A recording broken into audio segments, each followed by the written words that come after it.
আসসালামু আলাইকুম দর্শক, জনপদের খবরে আমন্ত্রণ জানাচ্ছি আমি মৃত্তিকা মুস্তফা। এখনকার সংবাদ আয়োজন একই সঙ্গে চ্যানেল আর ইউটিউব চ্যানেলে এবং চ্যানেল আর ওটিটি প্ল্যাটফর্ম আইস্ক্রিনে লাইভ স্ট্রিম হচ্ছে। যাচ্ছে বিস্তারিত প্রসঙ্গে। অন্তর্বর্তী সরকারের ধর্ম বিষয়ক উপদেষ্টা ডক্টর আফম খালিদ হোসেন বলেছেন, তিনি সেফ এক্সিট চান না, স্বাভাবিক এক্সিট নিয়ে নির্বাচন পরবর্তী এদেশেই থাকতে চান। রাঙামাটি পার্বত্য চট্টগ্রাম ওলামা পরিষদের আয়োজনে সম্প্রতি সমাবেশ শেষে সাংবাদিকদের তিনি এইসব কথা বলেন। ধর্ম উপদেষ্টা বলেন, নির্বাচন যথাসময়ে হবে এবং সুষ্ঠুভাবে হবে। নির্বাচন সংক্রান্ত যাবতীয় বিষয়ে নির্বাচন কমিশন কাজ করছে বলে জানান ধর্ম উপদেষ্টা।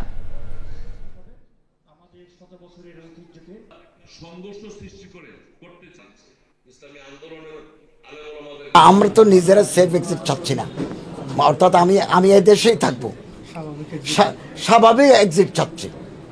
আমরা দায়িত্ব বুঝিয়ে দিয়ে আমি আমার ঘরে থাকবো। আমি দায়িত্ব বুঝিয়ে না দিয়ে বিমানে করে পালিয়ে যাব, আমার তো সেকেন্ড হোম নাই, আমার তো বিদেশে বাড়ি নেই, দেশে শহরে আমার ঘর নাই, আমি ভাড়া করে থাকি। মাননীয় প্রধান উপদেষ্টা প্রফেসর ডক্টর মোহাম্মদ ইউনূস সাহেব একেবারে ক্যাটেগরিক্যালি ঘোষণা দিয়েছেন এবং বারবার এটা আমাদের প্রেস সচিব শফিউল আলম সাহেব রিপিট করছেন যে ফেব্রুয়ারিতে নির্বাচন হবে এবং নির্বাচনের যত প্রয়োজন আমাদের লোকবল, ল এনফোর্সমেন্ট এজেন্সি, প্রশাসন সবার সাথে যোগাযোগ আছে এবং আমরা এভাবে এগুচ্ছি। প্রধান নির্বাচন কমিশনার এএমএম নাসিরউদ্দিন বলেছেন, আগামী নির্বাচনকে সুষ্ঠু করার লক্ষ্যে রিটার্নিং, প্রিসাইডিং এবং পোলিং অফিসার নিয়োগ দেওয়া হচ্ছে। আইনের শাসন কাকে বলে আগামী নির্বাচনে তা দেখাতে চান বলে মন্তব্য করেছেন তিনি। নির্বাচন প্রক্রিয়ায় ভোট গ্রহণকারী কর্মকর্তাদের দায়িত্ব পালনের চ্যালেঞ্জ নিরূপণ ও উত্তরণের উপায় নিয়ে চট্টগ্রামে দিনব্যাপী কর্মশালায় প্রধান অতিথি ছিলেন তিনি। চট্টগ্রাম জেলা নির্বাচন অফিস আয়োজিত সিনিয়র জেলা নির্বাচন কর্মকর্তা মোহাম্মদ বশির আহমেদের সভাপতিত্বে কর্মশালায় আরও বক্তব্য দেন নির্বাচন কমিশনার মোহাম্মদ আনোয়ারুল ইসলাম সরকার ও অন্যরা। Well trained, well protected, well empowered presiding officer আমরা দিব, সমস্ত ক্ষমতা দিয়ে ওনাকে প্রিসাইডিং অফিসার দিব। যদি ক্ষমতা ব্যবহার না করেন তাহলে এটা কিন্তু আমরা অপরাধ হিসাবে নিব। Let us create an example that in this country যে আইনের শাসন কাকে বলে। আমরা এই ইলেকশনে এটা দেখাতে চাই। দর্শক, এবারে সারা দেশের খবর নিয়ে প্রতিনিধিদের পাঠানো তথ্য ও ভিডিওচিত্র নিয়ে রাজীব আহমেদের রিপোর্ট।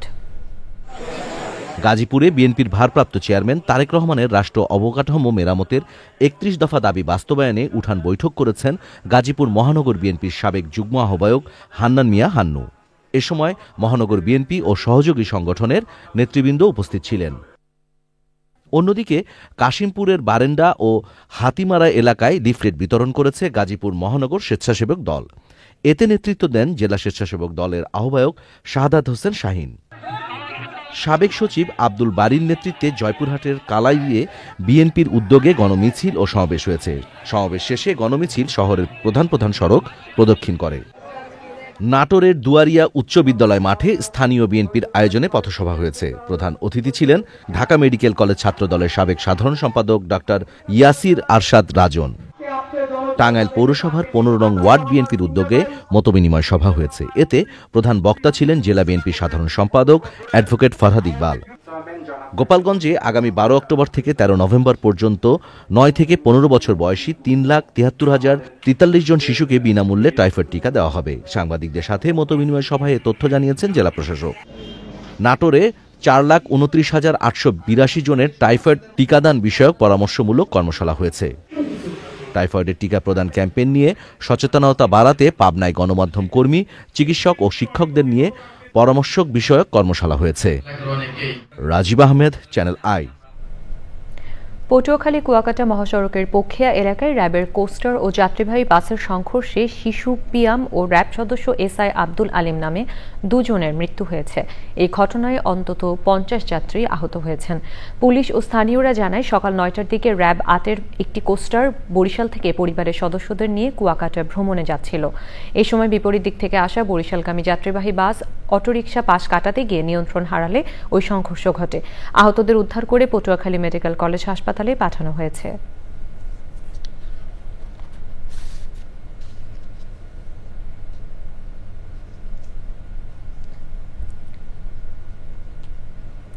কর্তৃপক্ষের উদাসীনতা ও অব্যবস্থাপনায় ময়লা আবর্জনার শহরে পরিণত হয়েছে ময়মনসিংহ পৌর শহর।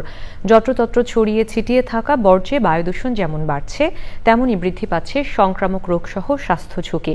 পরিবেশ প্রতিবেশ ও জনস্বাস্থ্য রক্ষায় যথাযথ বর্জ্য ব্যবস্থাপনার দাবি নগরবাসীর। শেখ মহিউদ্দিন আহমেদের তথ্য ও ভিডিওচিত্র নিয়ে আফরোজা হাসির রিপোর্ট। নেই পর্যাপ্ত ডাস্টবিন, পরিচ্ছন্ন কর্মী থাকলেও নেই দৃশ্যমান কর্মকাণ্ড। বাসাবাড়ি থেকে সড়ক, ময়মনসিংহ সিটি কর্পোরেশন এলাকার সবখানেই ছড়িয়ে ছিটিয়ে আবর্জনার স্তূপ। দুর্গন্ধ ও রোগজীবাণুর প্রাদুর্ভাবে বেড়েছে জনভোগান্তি। বছরের পর বছর কর সংগ্রহ বাড়লেও বাড়েনি নাগরিক সুবিধা। দেখা গেল যে ফিউচারে এটা আমাদের হেলথের জন্য একটা বিশাল ঝুঁকিতে ফেলে দিল। স্বাস্থ্য খাতে এটা আপনার খুবই বিঘ্ন সৃষ্টি করছে এবং বিভিন্নভাবে রোগ জীবাণু ছড়ায়। সকাল থেকে ওঠার পরের থেকে গন্ধ যে শুরু হয়, 24 ঘন্টায় গন্ধ। ময়লার অবস্থা এরকম হয়ে গেছে যে মানুষজন চলাফেরা করতে পারে না। রাতের বেলা পরিষ্কার করতে, ইদানিং লক্ষ্য করা যাচ্ছে এই ময়লাগুলো দিনের বেলা টানাটানি করতেছে। এই ময়লা আবর্জনা থেকে উৎপাদিত বিভিন্ন ধরনের জীবাণু এবং পচা গন্ধ, এই দুর্বিষহ অবস্থা থেকে আমাদের মুক্তি দেওয়ার জন্য পরিস্থিতির উন্নয়নে প্রয়োজনীয় ব্যবস্থার আশ্বাস কর্তৃপক্ষের। বর্জ্যটা আসলে তো রাত্রেই নেওয়া উচিত। এটা রাত্রে না নিয়ে এখন দিনে নিচ্ছে। এটা কি মানে একদম মানে ইন এভারেজ সবাই নিচ্ছে নাকি মানে মাঝে মাঝে দুই একটা টুকটাক? আচ্ছা, এটা আমি দেখব বিষয়টা। আশ্বাসে সীমাবদ্ধ না থেকে কার্যকর পদক্ষেপের দাবি ময়মনসিংহবাসীর। আফরোজা হাসি, প্রকৃতি ও জীবন ডেস্ক, চ্যানেল আই।